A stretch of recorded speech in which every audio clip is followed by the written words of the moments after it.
Hey, salut à tous. Allez, bienvenue aujourd'hui sur cette toute nouvelle vidéo et on est parti sur la course de Pécancourt. Bon, cette course a eu lieu donc le 15 août. C'était un jour férié et cette course faisait partie du challenge du cœur de l'Ostrovent. Donc actuellement au challenge du cœur de l'Ostrovent, je suis classé deuxième. Donc si je gagne cette course, je prends le maillot, je deviens le leader. Bon, niveau circuit, on était plutôt sur un circuit typé urbain, relativement plat. Il y avait quelques relances, mais je savais que c'était un circuit très roulant. J'avais fait la reconnaissance, pendant l'échauffement. Et je me suis dit, il faut pas trop s'affoler durant cette course parce que ça va être une course plutôt d'usure, notamment sur les parties roulantes. Et ce qui va jouer, c'est la chaleur. Parce que ce jour-là, il faisait plus de 30 degrés. Donc l'organisme allait énormément souffrir. Et là, tu peux voir que dès le départ de cette course, c'est parti relativement, on va dire, cool. On roule à 37 km/h. On a déjà effectué 600 mètres et j'ai le cœur qui est plutôt déjà pas mal. On est déjà à 175 pulses. Je te dis, c'est une course où je vais pas m'affoler, c'est une course où je vais plutôt suivre les coups. Et j'avais plutôt misé sur le sprint parce que les catégories juste avant, donc les troisième catégories et les quatrième catégories avaient couru. Et c'était arrivé au sprint chez les quatrième catégories. Et chez les trois, c'est parti. Comment dire, c'était une échappée. Mais le gars a été déclassé, je crois. Le gars a été déclassé parce qu'il a accroché. Il a accroché une catégorie. Ouais. Je sais plus exactement ce qui s'était passé chez les trois. Bon, c'est pas ma catégorie. Ce qui m'apporte, c'est cette catégorie-là. C'est la deuxième caté UFOLEP. Donc voilà, là on est parti. Donc tu vas pouvoir voir où là on va prendre une relance. Et juste après cette relance, on va avoir le vent de 3/4 de face provenant de la gauche. Donc ça risque de bordurer à ce niveau-là. Et tu vas voir sur cette vidéo, il y a une petite nouveauté, c'est que j'ai installé une caméra arrière. Donc tu vas voir quelques images de l'arrière. Et là, je pensais que j'étais bien situé au niveau du peloton. Je pensais que j'étais en milieu de peloton. Et quand tu vas voir que je vais basculer là dans quelques temps sur la caméra arrière, non, je suis plutôt en queue de peloton. Et là, tu peux voir que sur la relance, je mets plus de 500 watts pour accrocher les roues. C'était une relance qui faisait très très mal. Et là, regarde, je bascule sur la caméra arrière. Et effectivement, je suis complètement en queue de peloton. Je suis dans les 5 dernières positions, ce qui est plutôt pas génial. Hein. Donc il va falloir que je m'attarde à remonter là. Tiens, là on peut voir avec son cube Pierrot. Alors apparemment Pierrot, il m'a dit la dernière course qu'on a effectuée, Pierrot m'a dit qu'il avait fait quelques conneries sur la caméra. Donc on va peut-être le voir. Ah ouais, il fait coucou, salut à toi Pierrot. Voilà, très bon coursier Pierrot, un gars franchement en or.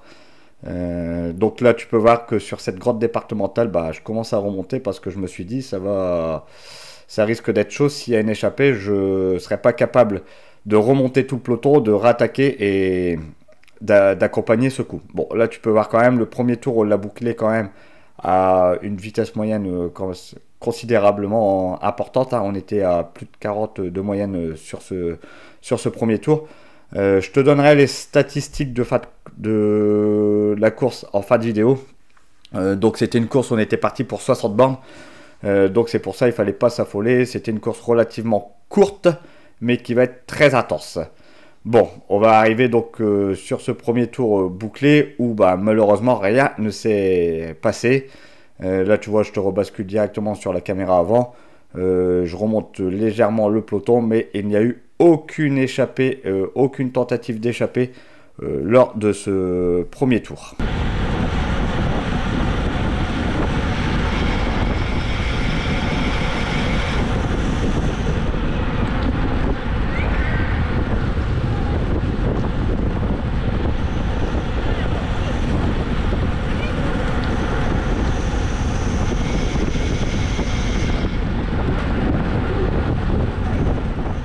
Allez, on se retrouve donc ici au troisième tour et je vois qu'il y a un petit flottement en tête de peloton. Donc je me suis dit, je vais placer une attaque pour essayer de créer une échappée. Donc là tu peux voir, je vais mettre une grosse attaque. Je vais envoyer plus de 1100 watts sur cette attaque. Je passe à 1150 watts. Et là tu vas voir, mon cœur va monter directement. Et en passant sur la caméra arrière, tu peux remarquer que le peloton ne réagit pas du tout. Et ouais, effectivement, mon siège il grince un petit peu. Effectivement, donc là tu peux voir que le peloton ne réagit pas. Il y a un seul coursier qui va rentrer assez facilement sur moi, qui est Pierrot, Pierre Lessy. Franchement, chapeau à toi Pierre, parce que j'envoyais quand même les watts devant et t'es rentré assez facilement sur moi. Là tu vas pouvoir voir que je prends le virage assez vite sur cette petite épingle là. Je prends ça à plus de 38 km/h. Je mets tout de suite une grosse relance et là tu peux voir le peloton est complètement étiré. Donc là, le but du jeu, c'est pas que je me relève non plus, c'est que Pierre rentre sur moi pour que qu'on puisse essayer de collaborer un maximum. Et le troisième qui est quoi, à une vingtaine de mètres de Pierrot, qui bouche aussi son trou pour qu'on se retrouve à 3 devant. Donc là, tu peux voir que Pierre est rentré sur moi. J'ai le cœur à plus de 185 pulses. Je mets une grosse relance encore une fois à plus de 600 watts. Pierre relance aussi, tu peux le voir sur sa machine, il se relance. Et là, je peux te dire que, désolé si tu regardes cette vidéo, Pierre, mais là, t'as pas la belle tête, comme on dit, t'es un petit peu en souffrance. Mais tu vois, une fois qu'il est rentré tout de suite sur moi, c'est ce que j'adore chez ces coursiers-là, c'est que tout de suite, il prend son relais. Donc voilà, moi j'aime bien partir en échappée avec des mecs comme ça parce que il rentre, il prend son relais et moi tout de suite derrière je recollabore avec lui. Parce que le but du jeu dans une échappée, je me répète peut-être, mais c'est de ne pas rester dans les roues, c'est de collaborer un maximum justement pour pouvoir creuser sur le peloton. Là on roule quand même avec un vent de 3 quarts face à plus de 40 km/h. Je suis quand même à plus de 300 watts. Et là, je vais te dire, on est au charbonne avec Pierrot pour pouvoir creuser sur l'échappée. Je sais que si je pars avec Pierrot, voilà, il va pas rogner sur ses relais, je vais pas rogner sur mes relais et on sera vraiment, si ça se joue entre nous deux à la victoire, ça sera vraiment à la pédale, ça sera à celui qui sera le plus frais sur cette échappée. Là, regarde Pierre tout de suite, tu vois, il collabore, il reprend tout de suite un relais. Je me retrouve quand même dans sa roue à plus de 300 watts. Bon, là, ça baisse un petit peu. Et là, je me retournais et je voyais qu'on était un petit peu en train de creuser sur le peloton. C'est pour ça que je relâche pas du tout mon effort. Tout de suite, bam, je reprends tout de suite mon relais à Pierrot, plus de 300 watts. On n'avait pas le temps de souffler. Mon cœur, tu peux voir qu'il descendait pas. J'étais toujours au-dessus de 185 pulses, ce qui est énorme. Là, donc on va avoir bouclé le troisième tour. Ma cadence, franchement, regarde ma cadence. Je suis à 98 tours minutes quand je prends mes relais. Là, je suis en train de baisser un peu ma cadence parce que voilà, Pierrot reprend son relais. Et franchement, je vais te dire, j'ai une bonne cadence avec des bons watts. Donc, je me sens super bien sur cette course. Et là, tu peux voir un petit peu dans la roue à Pierrot, mon cœur redescend. Je redescends de 2-3 pulses. Et de là, boum, tout de suite, tu vois, on fait des relais courts mais intenses en fait. C'est le but sur une échappée de prendre des relais courts mais intenses pour pouvoir creuser. Et là, tu vas voir, je vais te rebasculer sur la caméra arrière au début du quatrième tour et le peloton est revenu. Mais par contre, moi, ce que je vais faire, c'est que ici, tu vois, je mets une grosse relance et là, tout le monde se relève et moi, je continue mon effort. Et tout en continuant mon effort, je vais continuer à prendre quelques mètres sur le peloton. Mais bon, allez, même pas un kilomètre après, là, tu peux voir, je vais me relever totalement parce que je vois que le peloton est en train de chasser et malheureusement, ça va rentrer sur moi. Ça sera donc quelque chose qui n'aura servi à rien du tout. Allez, on se retrouve donc ici à mi-course. Toujours pas d'échappée. Là, je suis plutôt dans une phase de récupération parce que j'ai fait quelques efforts juste avant qui, m'ont pas mis dans le rouge, mais ont usé un petit peu mon organisme. Donc là, on a mi-course. Il va falloir juste rester vigilant, mais voilà. Vigilant, pour moi, c'est une course où il va plutôt falloir attendre les 2 voire 3 derniers tours pour pouvoir sortir, mais pas avant. Donc là, à mi-course, on est toujours tous groupés Et on va finir ce 9e tour tous au peloton. Je vais te laisser quelques images avec l'ambiance au sein du peloton. Et je te reprends donc un peu plus tard dans cette vidéo.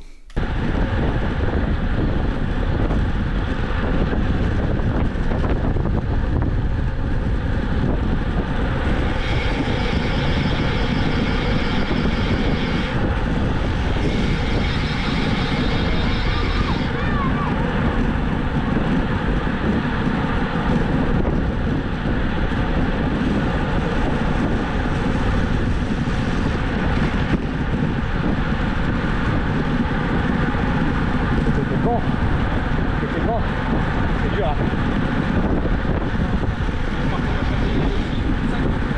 Ah ouais, j'ai essayé de rentrer sur vous, mais... Ouais, non, il est...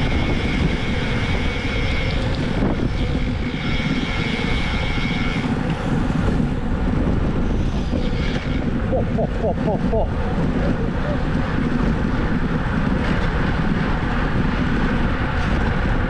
Putain, c'est pas payé le temps.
Oui, 363.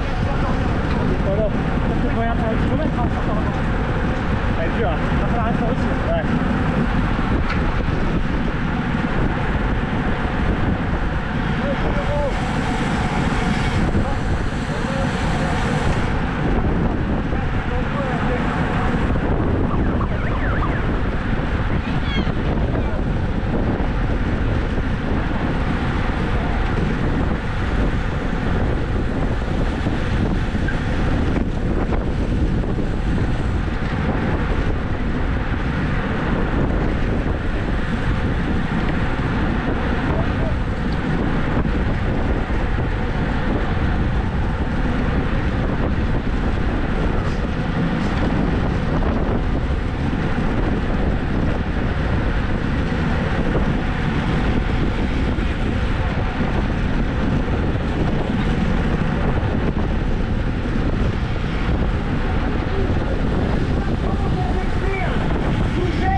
Bon, 13e tour, ça commence à piquer un petit peu dans les organismes hein, par rapport à cette chaleur.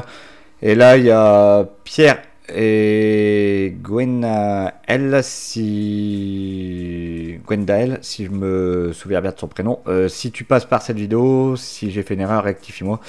Qu'ils essayent de sortir en facteur. Mais bon, le dossard 318 chasse et va ramener donc tout le peloton sur Pierrot et donc Gwendael. À ce moment-là, moi, au moment où ça rentre, ils se sont tous les deux relevés, je décide de porter une attaque. Je me suis dit à 5 tours de l'arrivée, ça peut le faire, donc j'envoie une attaque à plus de 1100 watts.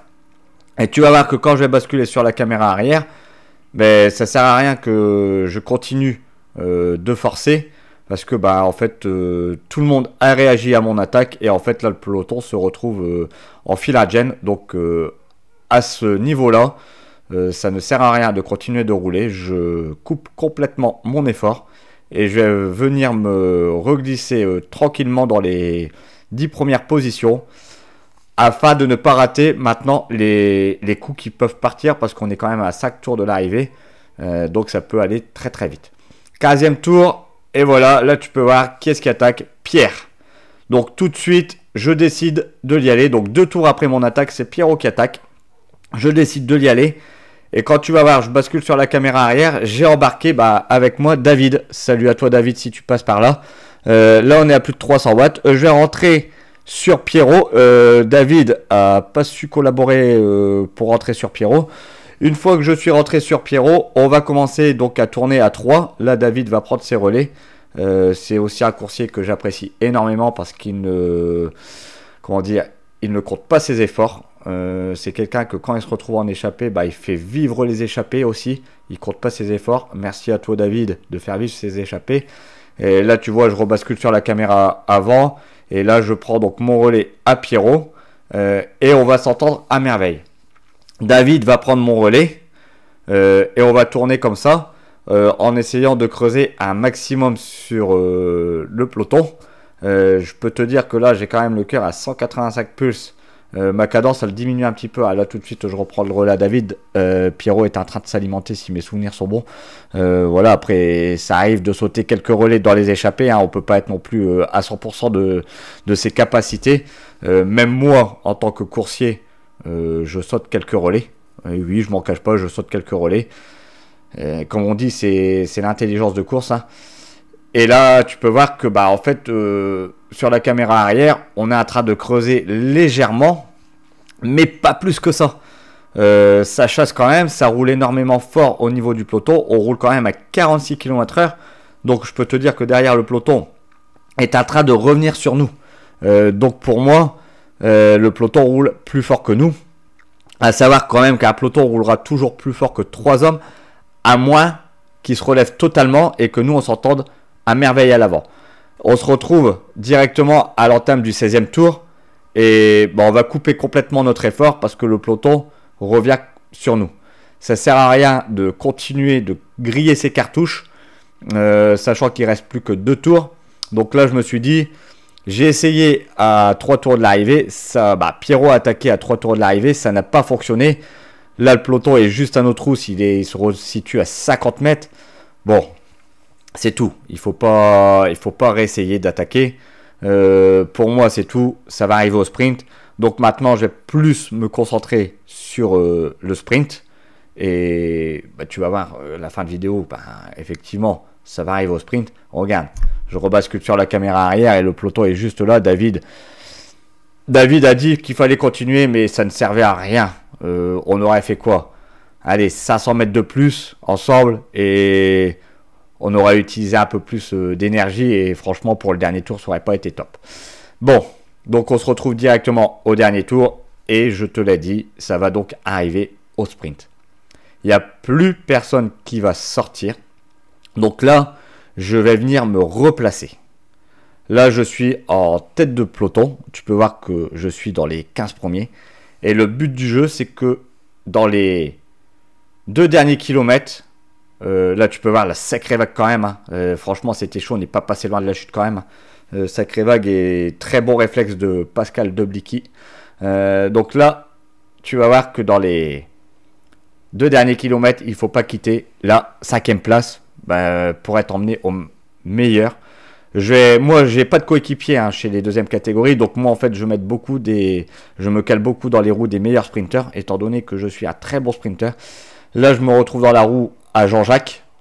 Jean-Jacques, c'est tout, a terminé cette année les compétitions. Jean-Jacques a mis un terme à sa carrière de compétition. Et, il y a eu un sacré palmarès. Tiens, Jean-Jacques, si tu vois la vidéo et que tu passes par là, tu peux mettre en commentaire un petit peu ton palmarès. Ça me fera super plaisir. Maintenant, il va se consacrer, on va dire, toujours au vélo de route. Un peu de course à pied qu'il faut aussi, mais il va arrêter la compétition. voilà, c'est son choix. Il est remonté là cette année en première sur sa dernière course et il avait dit qu'il remontait en première et qu'il arrêtait. C'est son choix. Chacun est libre de faire ce qu'il veut. Bon, revenons un petit peu à cette course après la petite parenthèse que j'ai pu faire sur Jean-Jacques. Donc là, le but du jeu, c'est que j'accroche les roues des meilleurs sprinters. Donc là, je suis dans la roue à Jean-Jacques, très bon sprinter. Juste devant lui, on a Pascal Deblicky, très bon sprinter aussi. Donc je sais que c'est 2 roues que je ne dois pas quitter. Là, tu peux regarder, je suis très très bien positionné avant d'attaquer cette ligne droite où on avait le vent de 3/4 face. Donc il provenait de la gauche. Tu peux voir sur la caméra arrière, le peloton est très très étiré. Et franchement, celui qui se retrouve dernier, bah c'est tout, il ne peut plus remonter. Il ne peut plus remonter, sachant que sur cette relance, on met du 600 watts, pardon. Franchement, ça va se calmer un petit peu. Mais une fois que ça va se calmer, bah, ça relance direct. Là, maintenant, le but du jeu, ça va être de trouver la ligne montante, justement pour pas te faire prendre dans l'entonnoir et reculer sur le peloton. Là, tu peux voir que je me suis fait enfermer, donc j'ai reculé vraiment très très loin au niveau du peloton. Je suis même en fin de peloton. Tu peux regarder, hein, il reste quoi? Il reste 6-7 personnes derrière moi. Derrière, ça frotte énormément. Tout le monde veut prendre les roues des meilleurs sprinters. Donc, bah, t'imagines comment ça frotte. Il faut vraiment avoir, comme on dit, pour un sprint, le cœur accroché. Et quand t'es pas sprinter, va pas sprinter. Parce que c'est là que tu risques de faire des chutes. Il faut savoir frotter, il faut savoir déconnecter le cerveau. Sprinter, c'est pas donné à tout le monde. Il faut savoir lire les trajectoires des autres. Donc franchement, si t'es pas sprinter, va pas te frotter à un sprint en disant oui, je suis sprinter alors que je suis pas sprinter et que tu peux mettre un peloton complet au sol. C'est soit que tu tentes ta chance au kilomètre ou après tu te relèves complètement. Quand tu sais que ça va arriver au sprint, si tu sais que tu sais pas frotter, va pas frotter, voilà. Là, tu peux voir, moi là, je suis très très bien placé dans la bordure. Je commence à remonter pas mal de monde. Là, je me recale directement dans la roue de Jean-Jacques. J'ai mon cœur à 180 pulses, pardon. Je suis à 100 tours minute, franchement.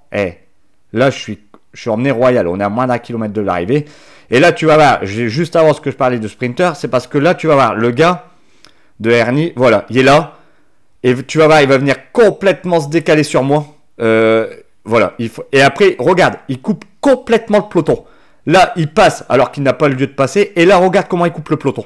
Il coupe complètement le peloton. Il recoupe la trajectoire à Jean-Jacques et il fait à droite, gauche. Bon, franchement, c'est... Voilà. Donc là, j'en ai perdu ma vitesse. Pascal Deblicky a gagné cette course. Moi, je décroche une belle 7e place sur cette course. Regarde, je te remets un petit peu le sprint de l'arrière. Et en attendant, je vais te donner toutes les stats de cette course. Donc, on a effectué 56 km en 1h24 à 40,2 de moyenne. J'ai une puissance moyenne de 212 watts et en normalisé, je suis à 250 watts. Pour une poussée moyenne à 1130 watts, pardon. Et pour un cœur où j'ai travaillé à 171 pulses de moyenne. Donc voilà les amis, j'espère que tu auras aimé cette vidéo. N'oublie pas de liker, partager et de t'abonner à la chaîne. Active cette putain de cloche pour ne pas rater les prochaines vidéos. Et moi je te dis à bientôt.